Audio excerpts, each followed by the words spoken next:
as exportações do milho têm crescido. A gente está observando isso ao longo do tempo. Estão crescendo mais do que as exportações de milho, por exemplo, dos Estados Unidos, e isto é uma tendência. Como vai ficar o mercado brasileiro diante disso? Nós temos uma situação em que o Brasil, só para lembrar, nos anos 80 era importador de milho. Nos anos 90 tinha aí um equilíbrio entre oferta e demanda. Daqui a pouco surge a segunda safra e você começa a dar saltos. Esses saltos vão surgindo e o Brasil vai gerando excedentes. Hoje o Brasil gera 50 milhões de toneladas de excedentes de milho, ou seja, nós temos uma produção de 108 milhões de toneladas, retirando o consumo interno, sobra milho para exportar e ainda sobra milho para virar estoque de passagem.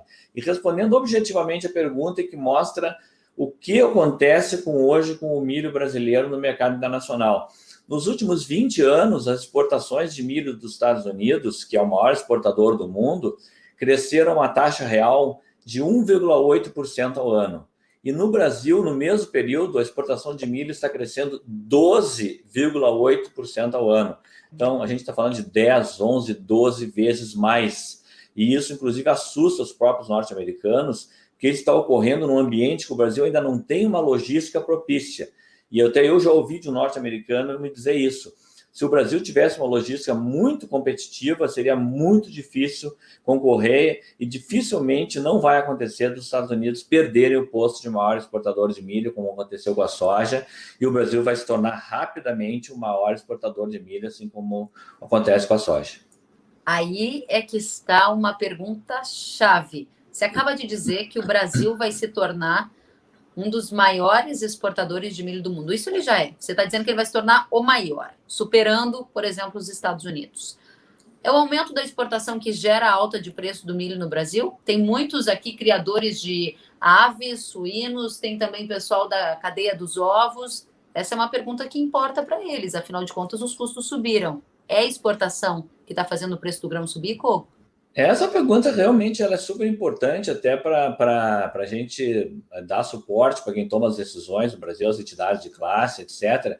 E eu lembro que você estava me entrevistando no México Direto e foi feita essa pergunta, porque era o Fórum do Milho, e o Fórum do Milho discutiu esse assunto. A exportação é que está prejudicando o avicultor, o suinocultor, o produtor de leite, está elevando o preço?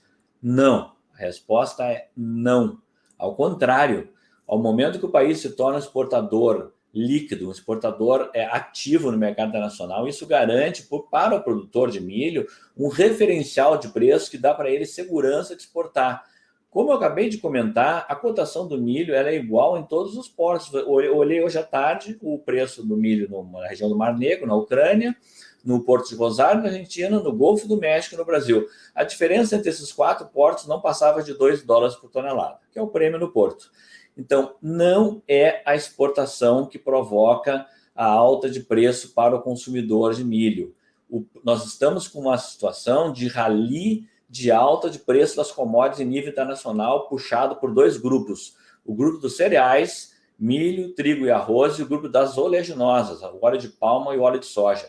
Nós estamos numa forte movimento de alta de preço das commodities agrícolas, que estão no maior patamar em níveis reais desde 2014. Então, não é a exportação que eleva o preço ao consumidor.